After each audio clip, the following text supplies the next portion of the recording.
భయమును జయించి భరోసాతో ముందుకు. ఈనాడు మానవ సమాజాన్ని పీడిస్తున్న అతిపెద్ద వ్యాధి భయం. అది అకారణమైన భయం కావచ్చు, లేదా గతం తాలూకు గాయాల వల్ల కలిగిన భీతి కావచ్చు. మనిషి తన చుట్టూ ఉన్న సమాజాన్ని చూసి, తన భవిష్యత్తును చూసి, చివరికి తన నీడను చూసి కూడా భయపడే పరిస్థితి నెలకొంది. అయితే దేవుని వాక్యం మనకేమి చెబుతుందో ఈనాడు మనం ధ్యానిద్దాం. 1. భయం యొక్క స్వభావం అది మనల్ని ఎలా బంధిస్తుంది. భయం అనేది కేవలం ఒక ఆలోచన మాత్రమే కాదు, అది మన ఆనందానికి గొడ్డలిపెట్టు. మీరు గమనించినట్లయితే అది లిఫ్టులో వెళ్లడానికైనా, నలుగురిలో మాట్లాడడానికైనా, లేదా అగోరాఫోబియా వంటి బహిరంగ ప్రదేశాల భయమైనా, అది మనల్ని ఒక చీకటి గదిలో బంధిస్తుంది.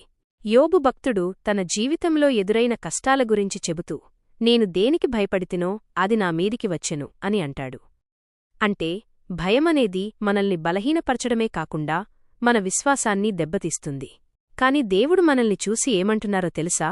యెషయా గ్రంథము 41వ అధ్యాయము 10వ వచనములో, భయపడకుము, నేను నీకు తోడయున్నాను, దిగులు పడకుము, నేను నీ దేవుడనై ఉన్నాను, నేను నిన్ను బలపరతును, నీకు సహాయము చేయువాడను నేనే. 2. ఆందోళన కలిగినప్పుడు మనం తీసుకోవలసిన జాగ్రత్తలు. భయం కలిగినప్పుడు మన శరీరంలో కొన్ని మార్పులు వస్తాయి. గుండె వేగంగా కొట్టుకోవడం, ఊపిరి ఆడకపోవడం, పానిక్ అటాక్ వంటివి సహజం. అటువంటి సమయంలో మనం కంగారు పడకూడదు. నెమ్మదిగా శ్వాస తీసుకోండి. దేవుడు మన నాసికారంధ్రములలో జీవవాయువును ఊదాడు. ఆ గాలిని నెమ్మదిగా పీల్చుతూ ఆయన సన్నిధిని ఆస్వాదించండి. ప్రభువు వైపు చూడండి. మీ సమస్యవైపు చూస్తే భయం పెరుగుతుంది, కాని మీ దేవునివైపు చూస్తే ధైర్యం పెరుగుతుంది. 3. భయానికి గల కారణాలు. ఫియర్. మన భయాలు ఎక్కడి నుండి వస్తాయి? గత అనుభవాలు, చిన్నప్పుడు జరిగిన ప్రమాదాలు లేదా అవమానాలు మనల్ని వెంటాడవచ్చు. భావోద్వేగ భారాలు, నేను ఎవరినీ సంతోషపెట్టలేను అనే అపరాధభావం భయానికి దారితీస్తుంది.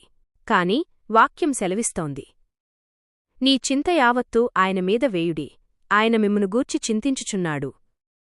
పేతురు రాసిన మొదటి పత్రిక 5వ అధ్యాయము 7 మరియు 8వ వచనములు. 4. భయం నుండి బయటపడే మార్గం. Gradual exposure. బైబిల్ మనల్ని పిరికివారే మూలన కూర్చోమని చెప్పడం లేదు. అడుగు ముందుకు వెయ్యండి. మీకు దేని గురించి భయమో దేవుని నామమున దాన్ని ఎదుర్కోవడం నేర్చుకోండి. ఒక్కొక్క అడుగు వేస్తూ ముందుకు వెళ్ళండి. దేవుని వాగ్దానాన్ని పట్టుకోండి. యెహోవా నా పక్షమున ఉన్నాడు, నేను భయపడను అని కీర్తనల గ్రంథము 118వ అధ్యాయము 6వ వచనము చెబుతోంది. 5. 23వ కీర్తన ఒక దివ్యౌషధం. మన ప్రాణమునకు సేదదీర్చే గొప్ప కీర్తన ఇది. ఆందోళన వచ్చినప్పుడు ఇలా ప్రకటించండి, యెహోవా నా కాపరి, నాకు లేమి కలుగదు. ఆయన నా అవసరతలు చూసుకుంటాడు.